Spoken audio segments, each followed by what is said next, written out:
Hello mga idol, kain tayo. Ito yung pagkain ko, binili ko lang sa labas ng hotel.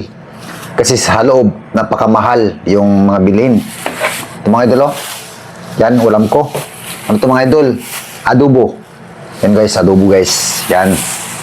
Kain na tayo ng, kasi ang oras ngayon ay, ang oras ngayon ay alas 6 na, mga idol. Kain na tayo. Ito yung tubig ko mga idol, oh. Sugo yan. Sugo Hotel. Yan. Kasi may libre na tubig mga idol. Pag dito kasi matulog, may libre ka tubig. Oh, pero hindi siya libre pagkain. Kasi kagabi, bumili ako ng pagkain nito. Hangalakan niya, 500 lang, isang kainan. Pumunta ko sa labas ng hotel. Ito, pagkain ko. Ano to? Dalawang ulam yun, binili ko sa labas. Ang halaga na binili ko lang, 2 ulam. Kasi kaninang tanghali, kinain ko na. Ito, yung tinira ko para may ulam ko ngayon. 100, 2 ulam sa labas. Mas masarap pa sa labas. Ano na? Sarap. Ulam ko. Yan.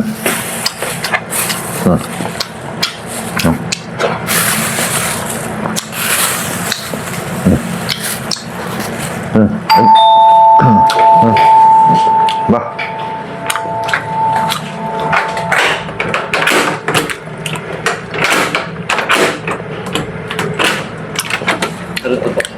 Pagkuha ko to kasi kagabi pa to.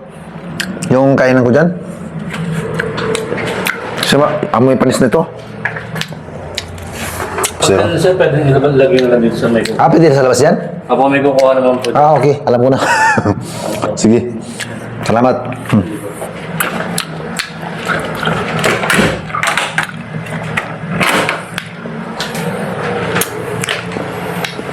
Continuous tayo kumain, mga idol. Siyempre, sarap.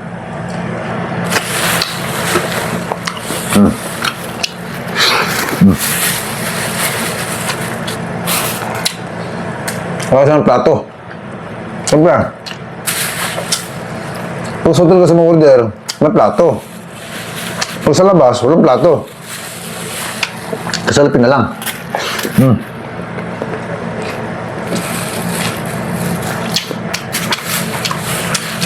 Yung pagkain nito.